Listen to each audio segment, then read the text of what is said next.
Hello friends, मैं doctor Ashfaq और आज इस वीडियो में हम बात करेंगे मस्कुलर डिस्ट्रॉफी। मस्कुलर डिस्ट्रॉफी का मतलब है डिजेनरेशन और नेक्रोसिस ऑफ स्केलेटल मसल्स। जो मसल सेल्स होते हैं वो जो है उनका नेक्रोसिस नेक्रोसिस का मतलब होता है सेल डेथ। और इसी कंडीशन को जो है स्यूडो हाइपरट्रॉफी कहते हैं। स्यूडो हाइपरट्रॉफी में जो मसल्स होते हैं वहाँ पर फैट का डिपोजिशन होता है और इसी कंडीशन को स्यूडो हाइपरट्रॉफी कहा जाता है। अगर आप हेल्थी सेल्स को देखेंगे या हेल्थी मसल्स को देखेंगे तो वो इस तरह की कुछ दिखाई देगी, लेकिन जब स्यूडो हाइपरट्रॉफी हो जाती है तो उसमें स्पेशली जो काफ मसल्स होते हैं तो वहाँ की जो मसल्स की जो शेप होती है वो चेंज हो जाती है और उसमें डिजेनरेशन हो जाता है।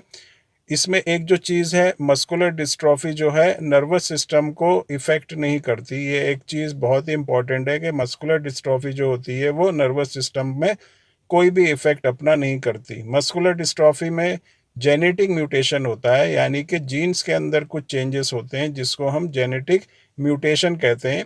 मस्कुलर डिस्ट्रॉफी मेनली जो है ड्यूचन मस्कुलर डिस्ट्रॉफी जिसको डीएमडी कहते हैं, और जो दूसरी मस्कुलर डिस्ट्रॉफी होती है वो है बेकर मस्कुलर डिस्ट्रॉफी जिसको बीएमडी भी कहा जाता है।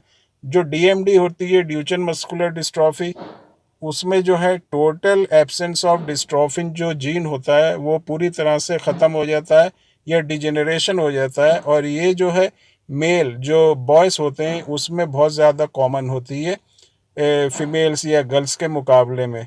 और इसका जो सिम्टम होता है वो 2 से 3 साल में जो ड्यूचन मस्कुलर डिस्ट्रॉफी है वो आने लगता है।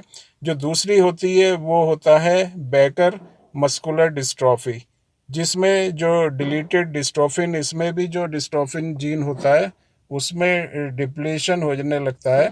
और ये जो है एक्स क्रोमोसोम से रिलेटेड प्रॉब्लम है, चाहे वो ड्यूचन मस्कुलर डिस्ट्रॉफी हो या बेकर मस्कुलर डिस्ट्रॉफी।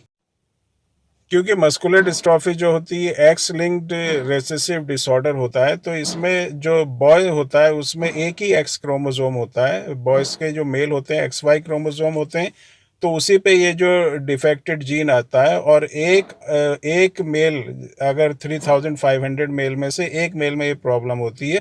दूसरी तरफ जो गर्ल्स होती हैं वो थोड़ा लकी होती हैं क्योंकि उनमें 2 एक्स क्रोमोसोम होते हैं।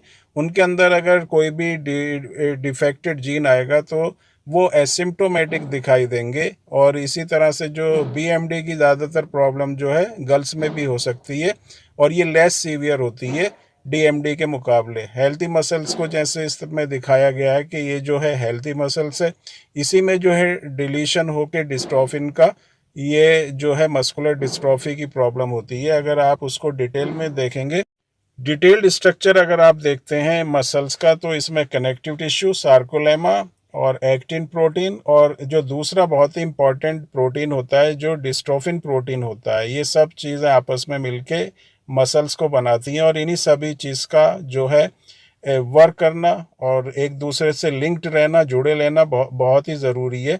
क्योंकि जैसे आप एक बिल्डिंग देखते हैं, बिल्डिंग को रोकने के लिए वहाँ पर बीम की ज़रूरत होती है, और बीम में अगर किसी तरह की कोई भी प्रॉब्लम होगी तो बिल्डिंग जो है कोलैप्स हो जाएगी।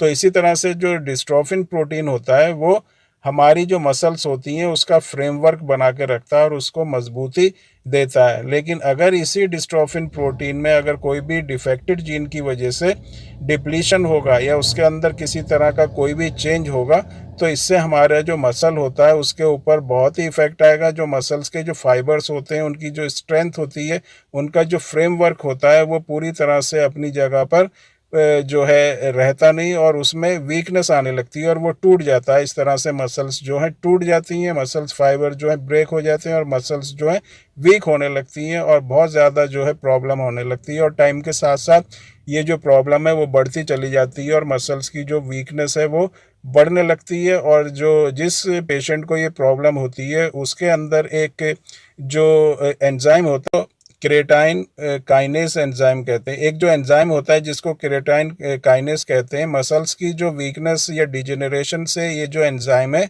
वो बनने लगता है और वो वहाँ से मसल से लीक आउट होके जो है ब्लड में आने लगता है। और ब्लड में इस एंजाइम क्रेटाइन काइनेस की जो क्वांटिटी होती है, जो अमाउंट होती है वो बढ़ने लगती है, जो एक इंडिकेशन है कि मसल्स में वीकनेस है, उसके अंदर किसी तरह की कोई प्रॉब्लम है। डीएमटी के जो पेशेंट होते हैं वो जैसे मैंने बताया बॉयज़ में होती है, और 2 से 3 साल तक जो ये लड़के होते हैं उसमें किसी तरह का कोई सिम्टम दिखाई नहीं देता, वो हेल्दी रहते हैं। लेकिन 2 या 3 साल की उम्र में आने के बाद जो है उनमें प्रॉब्लम दिखाई देने लगती है। और एक जो कंडीशन होती है जिसको स्कोलियोसिस कहते हैं, जिसमें जो बॉडी का जो फ्रेमवर्क होता है वो वीक होने लगता है, जिससे चलने में, उठने बैठने में या दूसरी जो भी एक्टिविटीज़ होती हैं उनको करने में प्रॉब्लम होती है, और बच्चा 7 से 12 साल की उम्र में आते आते व्हील चेयर पर आ जाता है। इसके बाद जो दूसरी एक कंडीशन आती है वो होता है जो हमारी रेस्पिरेटरी मसल्स होती हैं उसमें वीकनेस होना। ये जो कोस्टल और इंटरकोस्टल जो मसल्स होती हैं रेस्पिरेटरी सिस्टम की, वहाँ पर जब वीकनेस होती है तो उससे सांस लेने में बहुत ज़्यादा परेशानी होती है, सांस लेने में प्रॉब्लम होती है, और जो एक्सपेक्टेंसी जो होती है लाइफ की वो कम होने लगती है। और एक और जो कंडीशन होती है वो जो और भी ज़्यादा सीवियर होती है वो है कार्डियक मसल्स का जो है वीक होना। जो हमारी हार्ट की जो मसल्स होती हैं, जिन पेशेंट में मस्कुलर डिस्ट्रॉफी की प्रॉब्लम होती है, मेनली जो डीएमडी के जो पेशेंट होते हैं उसमें कार्डियक मसल्स या हार्ट मसल्स भी वीक होने लगती हैं, सांस लेने में परेशानी होने लगती है। और जो पेशेंट होता है डीएमडी का वो 12-13 साल तक उसकी लाइफ एक्सपेक्टेंसी जो है ये मानते हैं, या ये देखा गया है कि इतने साल तक वो जीते हैं, क्योंकि हार्ट का जो फंक्शनिंग है वो वीक होने लगती है और सांस लेने में बहुत ज़्यादा प्रॉब्लम होने लगती है। इसकी अगर हम टेस्टिंग की बात करें मस्कुलर डिस्ट्रॉफी की, तो उसको आप देख के ऑब्जर्व करके पेशेंट को आप पहचान सकते हैं, उसके चलने से, बैठने से, उठने से, किस तरह से वो चलता है, बैठता है, उठता है, उससे पहचान सकते हैं। दूसरा, उसके अंदर जो ब्लड टेस्ट होता है उससे भी आप पहचान सकते हैं। जो क्रेटाइन काइनेज जो मैंने एक एंजाइम बताया उसको अगर आप चेक करेंगे, टेस्ट करेंगे ब्लड से, तो उससे भी पहचान हो जाएगी कि पेशेंट को जो है मस्कुलर डिस्ट्रॉफी है या उसको कोई दूसरी प्रॉब्लम है। और तीसरी जो चीज़ है 2/3 पेशेंट में जो ये है हेरिडिटरी होती है, तो उसकी फैमिली हिस्ट्री को हम चेक करते हैं।